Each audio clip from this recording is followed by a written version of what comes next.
Magandang oras mga kababayan, narito na ang pinaka-latest update natin sa magiging lagay ng ating panahon ngayong araw at sa susunod na 24 oras. Lalo lumakas at naging bagyo na ang low pressure na binabantayan natin sa may silangan ng bansa at patuloy na lumalapit sa kalupaan.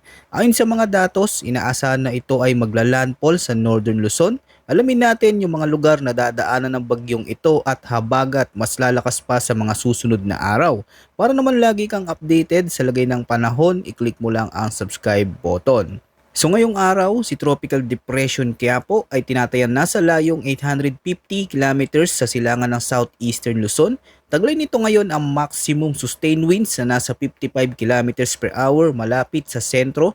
May gustiness hanggang 65 kilometers per hour at sa kasulukuyan ay kumikilos ito pa northwestward sa bilis na 25 kilometers per hour. At ang lawak ng strong winds nito ay umaabot hanggang 450 kilometers mula sa gitna. Dahil dito malinaw na malawak ang sirkulasyon at lakas ng paparating na bagyo, kaya mahalagang bantayan ito hindi lamang ang sentro kundi ang bawat pagbabago sa lakas at direksyon nito. Sa kasulukuyan may nakataas na tropical cyclone wind signal number 1 sa may eastern portion ng mainland Cagayan, gayon din sa may eastern portion ng Isabela. Ito ay dahil sa banta ng strong winds, ang lakas ng hangin dito ay nasa range na 39 hanggang 61 kilometers per hour na maaaring magdulot ng minimal hanggang minor threat sa buhay at ari-arian.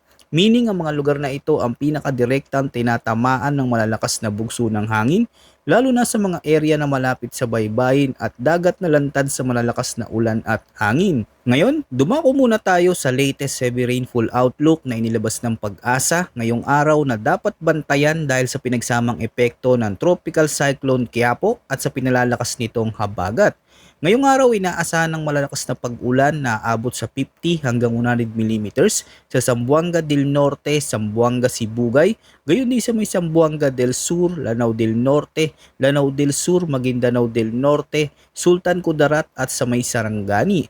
Sa ganitong dami ng ulan, posible ang mga pagbaha sa mga mababang lugar, pag-apaw ng mga ilog at sapa at pagguho ng lupa sa mga lugar na may matatarik na dalisdis.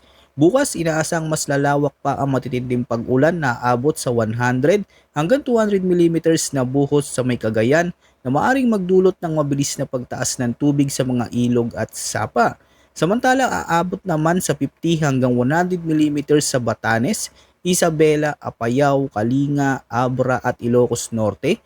Gayon din sa may Antique, Negros Occidental, Negros Oriental, Zamboanga Sibugay, Zamboanga del Sur, Lanao del Norte, Lanao del Sur at Maguindanao del Norte. Maging alerto dahil sapat pa rin ang ganitong dami ng ulan para magdulot ng localized flooding at landslides, lalo na sa mga mababang komunidad, gilid ng bundok at mga lugar na may mahinang drainage system.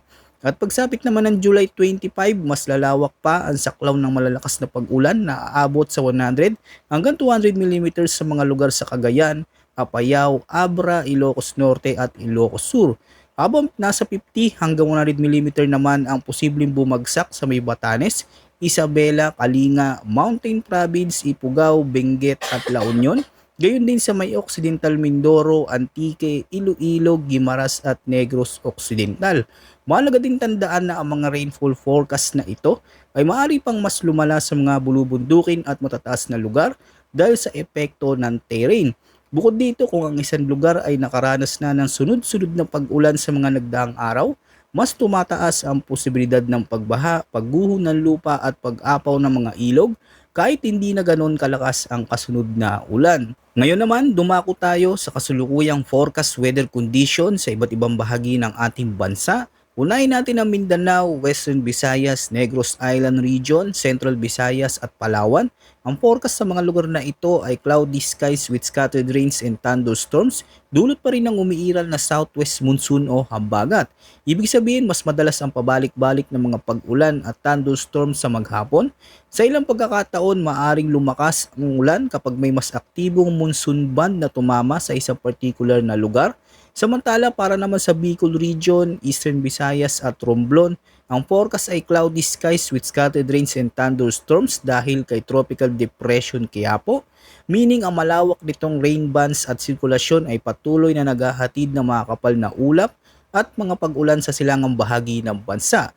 Dahil dito, asahan ng panakanakang malalakas na pag-ulan na maaring magdulot ng flash floods at landslides, lalo na sa mga lugar na nakaranas na ng sunod-sunod na pag-ulan.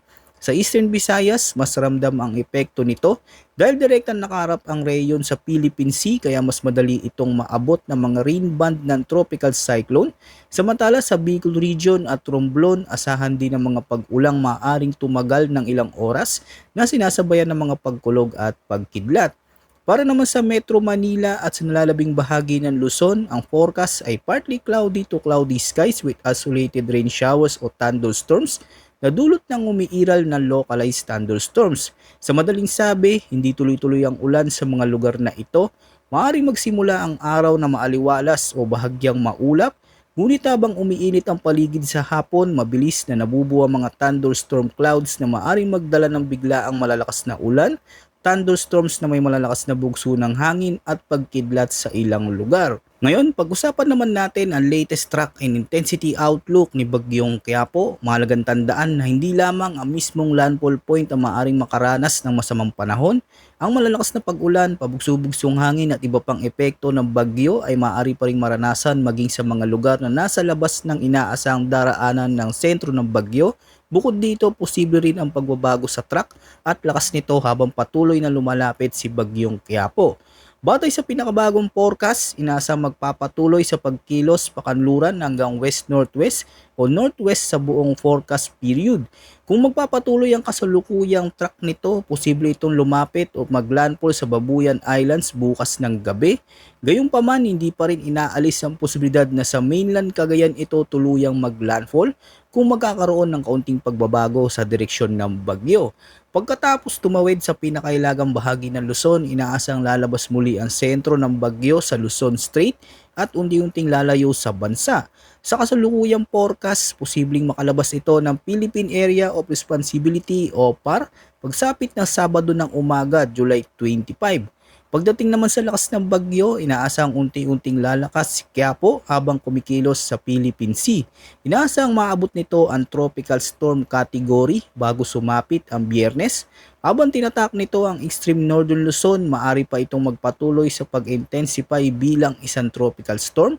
At sa oras na makabalik ito sa mas mainit na karagatan ng Luzon Strait, posible pa itong lalo pang lumakas. Sa ngayon, hindi rin sinasantabi ng forecast ang posibilidad na umabot ito sa severe tropical storm category bago o habang papalapit sa northern Luzon ang bagyo.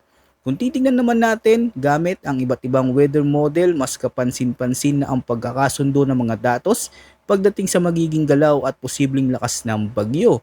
Kung nung mga nakarang araw ay may iba't ibang senaryo ang pinapakita ng bawat forecast guidance, ngayon ay mas nagiging magkakatulad na ang kanilang projections. Dahil dito nakikita ng karamihan sa mga weather model na may posibilidad pang lumakas ang Quiapo habang papalapit ito sa Northern Luzon. Kung mananatiling favorable ang mga kondisyon sa kapaligiran tulad ng sapat na init ng dagat, mataas na moisture at mababang vertical wind shear, may posibilidad na mas mabilis pa itong lumakas bago o posibleng paglapit o landfall sa Northern Luzon. Gayunpaman, patuloy pa rin itong babantayan dahil maaari pa magbago ang bilis ng intensification depende sa aktual na kondisyon ng atmosfera. Bukod dito, inaasahan din lalo nitong palalakasin ang epekto ng southwest monsoon o habagat. Habang lumalakas at papalapit ang sirkulasyon ng Quiapo, posible ring lumawak ang saklaw ng mga pag-ulan maging sa mga lugar na malayo sa mismong daraanan ng sentro ng bagyo.